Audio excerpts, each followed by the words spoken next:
My name is Jordan Buechler, and I drift a 2004 Pontiac GTO.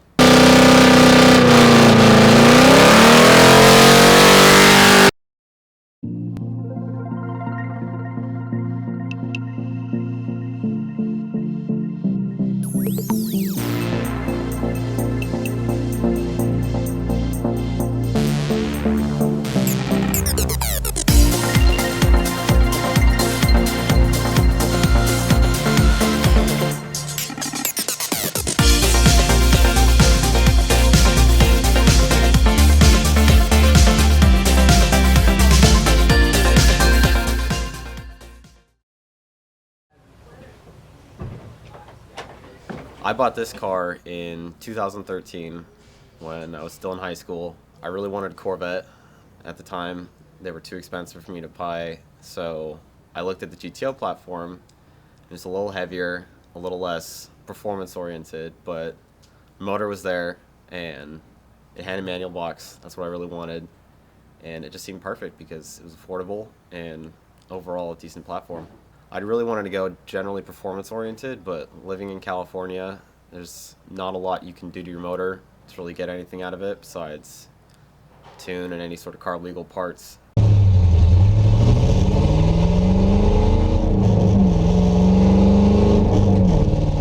I really started getting into a lot of Japanese culture and seeing what they had done with their cars.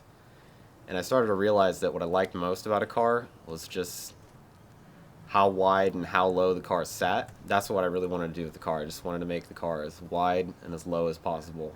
I never really intended to drive the car on track too much, but after driving around the street with the setup, I felt like I could take the car on the track and it could be, somewhat of a balance between function and form.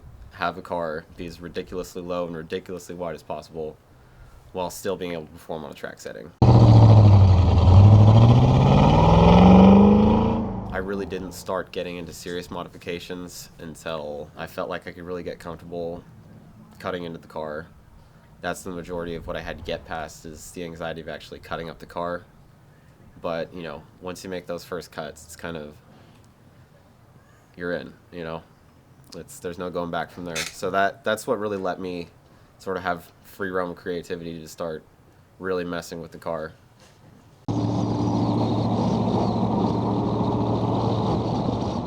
I like my GTO just because the car is it's something really different. I wanted to really blend the Japanese style with American performance and Australian styling. It's something different, and that's what I really like. My car is pretty haggard. There's a lot of things that I've done to the car that I wish I would have taken more time to really delve into and not rush. The whole car is built on a really low budget, so anything that's been done to the car, save for the cage, been done in my garage. So everything that I've done to the car has been a learning experience. It's definitely something people know me for. I tend to look down on it a lot. I don't like talking it up or anything like that because I know it's not much to look at, but it's kind of an obsession. It'll keep me up at night thinking about what I can do to it, how I can improve on it, and it's really an outlet for creativity, and this is the only real flair I have with anything. I don't tend to do anything really outside the box. I don't hold it in such high esteem that I want to keep it really shiny all the time. So what I think I'm most proud of is initially when I was really starting to modify the car, a lot of people really had a lot of negative things to say. The car's too low, it's too wide, it won't be effective on track. It really solidified that I could do something, and it proved a lot of people wrong, so that was rewarding, definitely.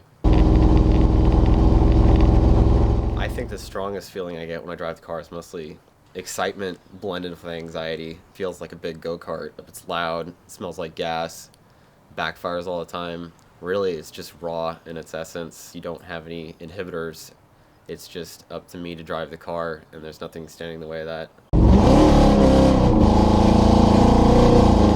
As far as drifting is concerned, I've just been playing around the streets a lot, and I noticed Sonoma Raceway or Sears Point held a Wednesday night drift at their track on the skid pad, and I wanted to go check it out. I went to one of the Wednesdays and got a ride along with Crick Filippi, who's now a Formula Drift Pro 2 driver. He took me for a ride, and I was just hooked from there.